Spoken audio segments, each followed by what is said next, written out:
So we got to open the show. RDJ is back, and he's Doctor Doom. If you've been living under a rock and you haven't seen it, I'm going to see if I can find the clip and post the clip here. Regardless, here's the picture. I'm going to see if I can find the clip, insert clip. Boom. But RDJ,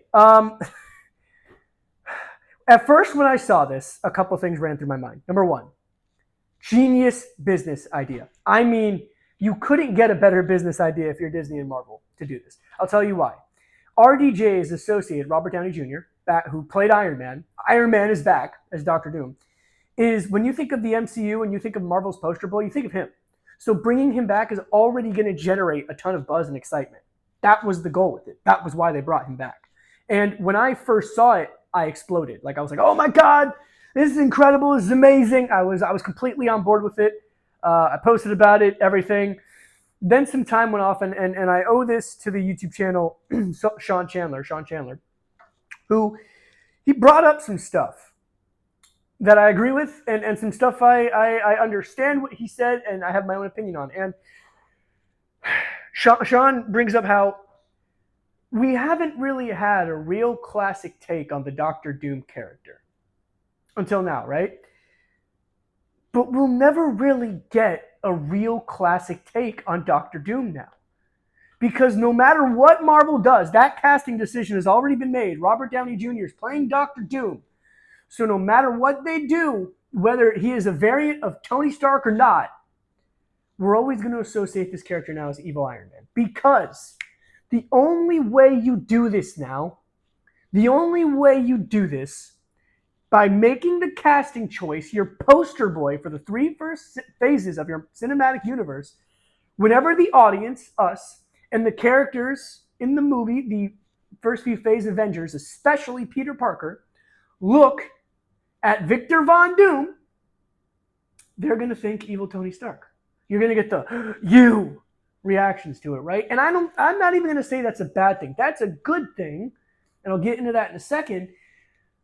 But it's also true that we will not get the real take of a classic Doctor Doom origin story. We took the flair out of the classic story and went, look, it's Robert Downey Jr. He's back. He lived long enough to see himself as the villain. Now, here's why I agree with this. Yes, in a sense, it sucks that we're getting robbed of, maybe that's not the right word, but I'm going to use it, robbed of the classic Doctor Doom tale, right? We don't have a definitive Doctor Doom. This was the chance to do it, and we're not getting it now. Fair. However, this is a much more compelling decision for the character for this Marvel Cinematic Universe. Just like I did not like the direction they went in with Spider-Man. I didn't. I don't think Tom Holland is the best live-action Spider-Man. I like the classic tale of Tobey Maguire, and I even like Andrew Garfield's versions better. However, for the Marvel Cinematic Universe, that Spider-Man made the most sense. Regardless of how I felt about it, he fit better in their universe than a classic story probably would have. Why? Because it followed a narrative of the cinematic universe. When it comes to this Doctor Doom, there's a few roads they can go down. One is he's actually Victor Von Doom. The other is he's evil Tony Stark. And you know what? The path where he's classic Victor Von Doom, but he has Tony Stark's face, just does not hit as hard as a variant Tony Stark that went rogue and became Victor Von Doom. Because we know the good he's capable of. The audience and the Avengers, especially Peter Parker, knows the good that he's capable of. And so when Peter and him inevitably have that showdown, it's going to be, I know the man you could be. And that's compelling. That is the drama. That makes for a good story. It's just not the classic one. But it does fit in this universe. Now here's the roads they can go. It's either this is just Victor Von Doom with just happens to look like Tony Stark, or he's evil Tony Stark variant. And even if they go down the classic Victor Von Doom road, you can't take away from the fact that the audience and the character are just going to paint him as evil Tony Stark because you've already made the casting choice. because you've already executed and done the casting choice. This is the consequences, positive or negative, within that.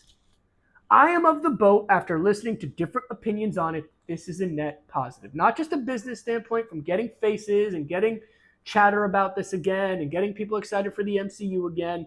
But I was not a fan of the Kang stuff to begin with. I didn't really enjoy Loki all that much. I didn't like Ant-Man Quantumania. I didn't think Kang was all that menacing. Obviously, the actor is not a really good dude because he's going through some charges for doing some bad things. I wasn't a fan of Kang to begin with. So Doctor Doom, even without the casting of Robert Downey Jr., was already more appealing to me. And because he's a little more recognizable in pop culture, Doctor Doom is a little more, I guess you could say, but yeah, recognizable to people. So that already was exciting to me. And then you add the twist of it's Robert Downey Jr., Tony Stark. I don't know what road they're going down. There's so many things they can do. Maybe he's just Dr. Doom has his robot army. Maybe he's just a robot. Maybe he's Tony Stark that went rogue and he's not Victor Von Doom, but he's a henchman for the real Victor Von Doom. We don't know.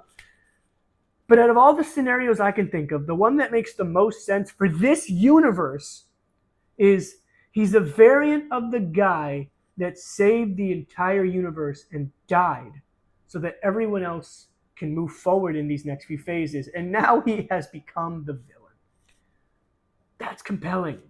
That makes the most sense to me. And unfortunately, yes, it comes at the sacrifice of another actor playing classic Doctor Doom. You can still give this version, Robert Downey Jr., the classic Victor Von Doom story.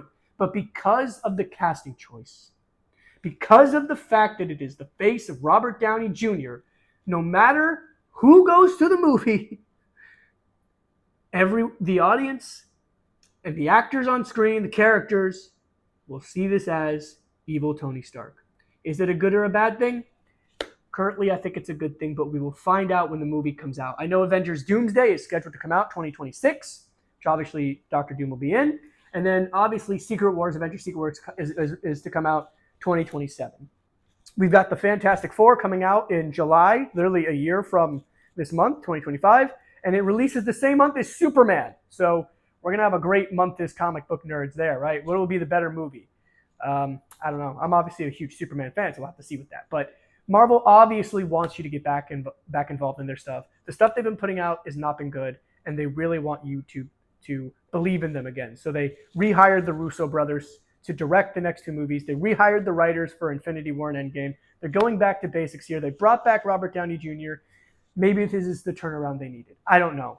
I'm seeing Wolverine and Deadpool tonight, and I'll be making a review on that. I hear it's fantastic. So good. They got themselves a win. But they need to keep getting themselves win. Is this the direction to do that? Maybe.